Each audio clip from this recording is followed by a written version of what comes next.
So yun, good day sa inyo guys. Welcome back ulit sa ating channel. Balikan natin to si Alessa, yung ating Aerox B3. Ngayong araw kakabitan natin siya ng brake master na RCB. Ito guys yung S1 FL yan. Left and right na yan. Ito sa left is 15mm. Ayan, hindi masyado makita. Ayun. Bali ito dito sa right is 17mm. Ayun. So ito yung mga kasama niya, yung baso na may hose. Then may cut na rin na RCB. Yung brake switch na hydraulic. Bracket sa baso. Sa side mirror. Then ito yung pinaka banjo bolt. So ganun din dito sa rights. So ngayon ikakabit natin dito guys. Sa mga nakikita ko talagang magtatabas dito. Ayan. And then yung baso na gagawin natin is naka-drop lang. Tsaka dito. Ayan. Subukan natin guys. Sana maganda yung kalabasan.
So ito guys na natanggalan natin yung fairings dito pati dito sa harapan. Kasi baka mamaya matuluan ng fluid. So dito maglalagay tayo ng basahan. Kasi tatanggalin natin itong banjo bolt yung dito sa brake hose. Para matanggal natin itong yung brake master na stock.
So ayan guys, natanggalan natin yung dalawang brake master, pati yung brake hose, stop lights.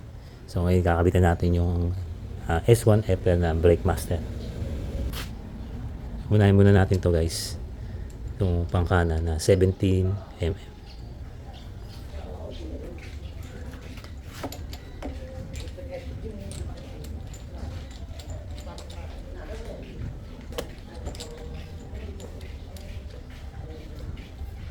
Sunod naman natin to guys, yung pangkaliwa. Ayan. 15mm.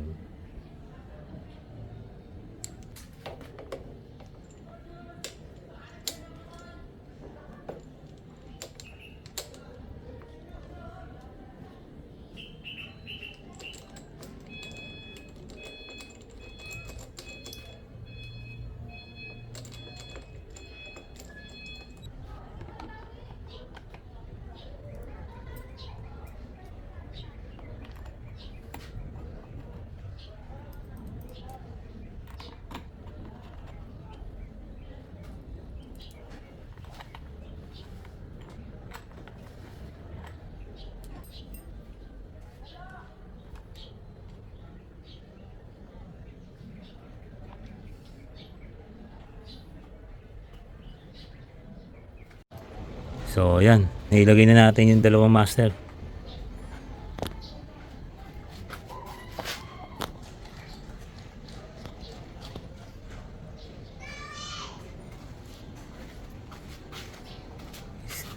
I-align muna natin guys. Kailangan kasi gitna rito. Ayan. Ito kasi susundin natin. Itong pinakalagay ng ng odo. Ayan. So yun, bali tinanggal muna natin guys yung master dito. At unahin muna natin itong right side guys. Para mas mapabilis tayo, makita natin kung ano itatabasin natin. Ayan. So tabasin natin dito. Unti-unti lang.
So yun guys, nakaisa na tayo ng master. Tatabasan na natin guys. Dilihain pa natin yan para mas maganda. Dito naman tayo sa kabila.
So yun, natapos na rin natin tong kaliwa guys. Focus lang natin. Yan.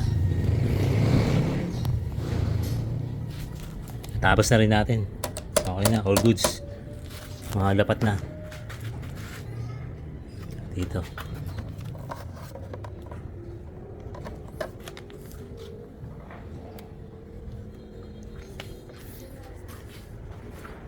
So yung gagawin na lang natin dito is yung baso na lang. Ito guys.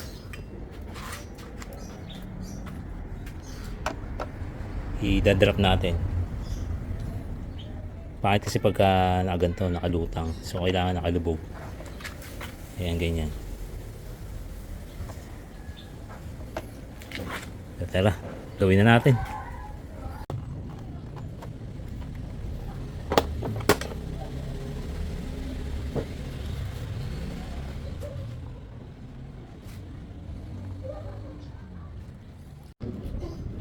Ngayon guys, ikakapit na natin itong baso. Paano ba ginagawa kapag nakababang ganito? Yan. Kasi mostly talaga nakaganyan yan. Nakataas. So, pangit tingnan guys. Mas maganda kung nakaganto. Nakadrop na konti. Nakalubog yung baso. So, bali ito. Ito, yan. Tatabasin natin ito, puputulin natin. Puputulin natin ito ng kalate guys. And then dito naman sa baso, ito, puputulin natin ito. Kalahati nito, tabas.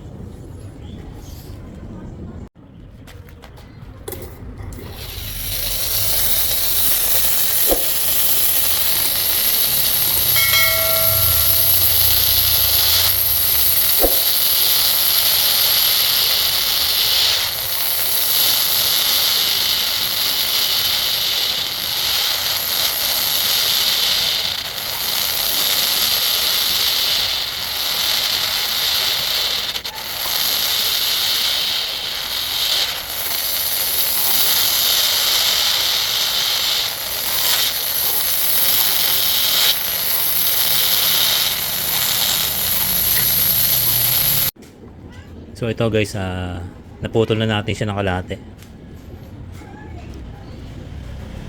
And then ito, ayan, putol na rin natin yung ulo. And then lalagyan natin siya ng hose. Ayan guys, nalagyan na natin siya ng mixing hose. Ayan. So lalagyan na natin siya rito.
Ayan guys, lagyan na lang natin ng cable tie sa loob para hindi masyado magano. Ito guys, bali ito i-cable tie natin sa manibela.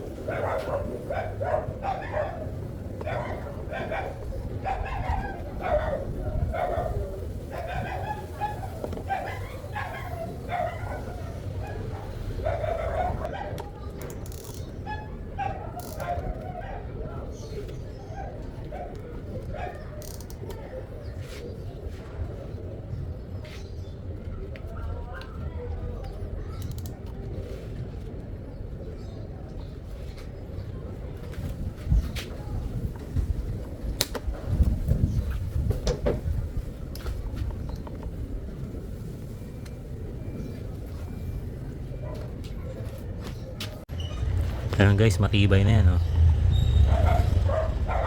Matibay na to. Ito, lalagyan nyo ng clam, ma'am.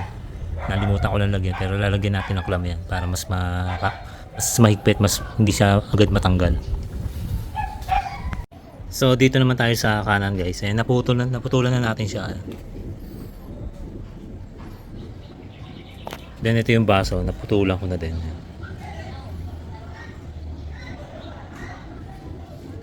Ngayon kakabit na natin siya tulad ito. Ayan. Bali, pumutol lang kayong ganito kaiksi na goma guys. Ayan, dito nyo lang kunin. Pero ito hindi ko na ginalaw to. Yung isa yung pinutulan ko magkabilang dulo.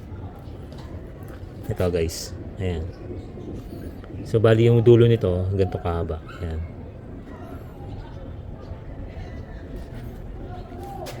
Lagay lang natin dito.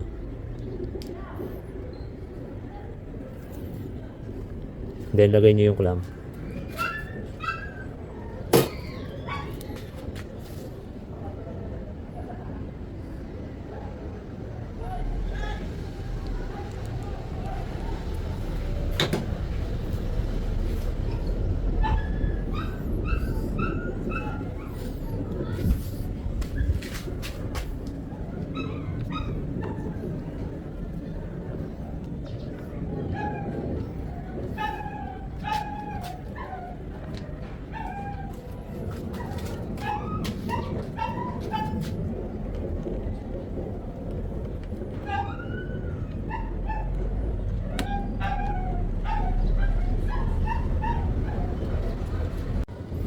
So lalagyan din natin ng cable tie.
So ito guys, medyo naka-slant tong baso na to.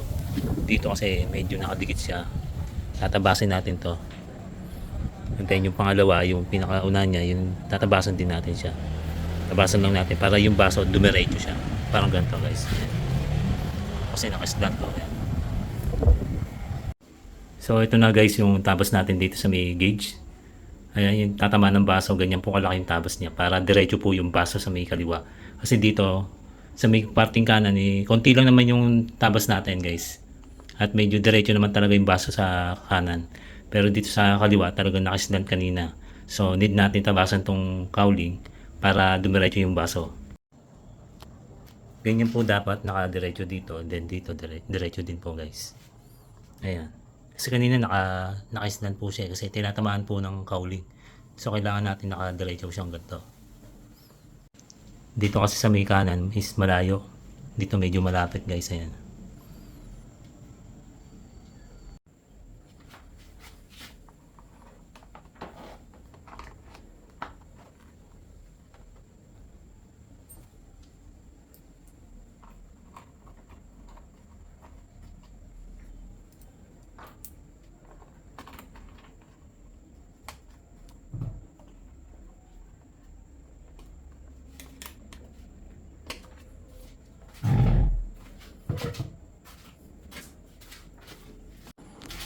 Ayan guys, oh. Diretso na siya.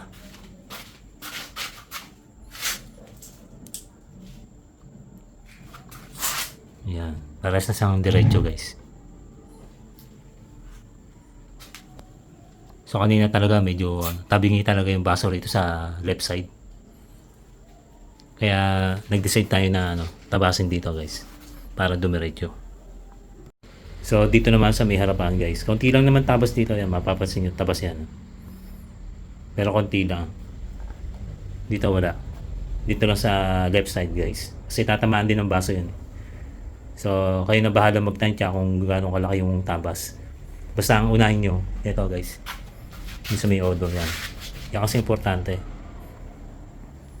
So ganun lang, basic lang naman magtabas guys. Basta meron kayong tools.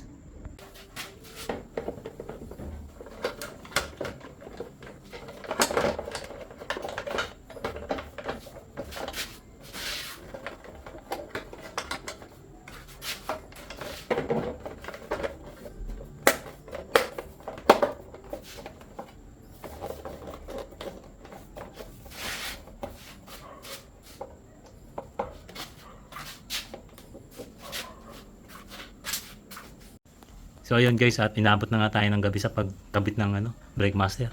So dito ko muna dinala yung aking Aerox. Dito ko pinagpatuloy. So ayan guys, tatapos na tayo sa pag-align ng baso. Hindi katulad kanina guys, talagang nakatagilid to, talagang nakaganon eh. Ayan, nakaganyan siya. So nag-decide tayo na tabasin tong Hindi kasi parehas ang sukat ng dito sa may part. Unlike dito, wala naman siyang tabas, konti lang, minimal. Pero dito malaki yan. So lalagyan na lang ng cable tie. Tinanggal ko muna yung cable tie. Pero pag naka cable tie na yan guys, nakadiretso na yan guys. Ayan. So dito okay naman. Ayan. Sagad na yung drop niya guys. Talagang babang-baba na yan.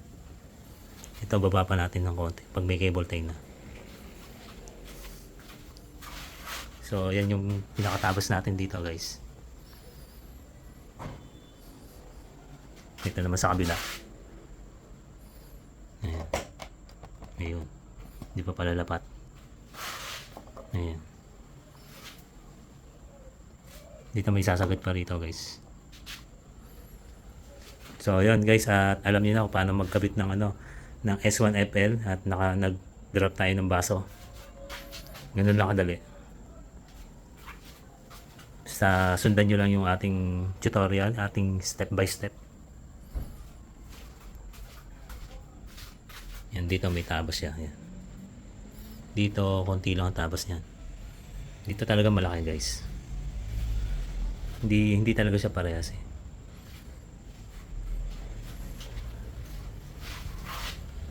So yun, sana may natutunan kayo sa ating video, sa ating tutorial kung paano magkabit ng brake master na S1 and then mag-drop ng baso. Sa mga hindi pa naka-subscribe dyan guys, please subscribe na po kayo para updated kayo sa mga videos na gagawin. And pa-hit na rin yung notification bell and pa-share na lang ang ating YouTube channel. Salamat sa suporta guys. Ingat palagi. Ride safe.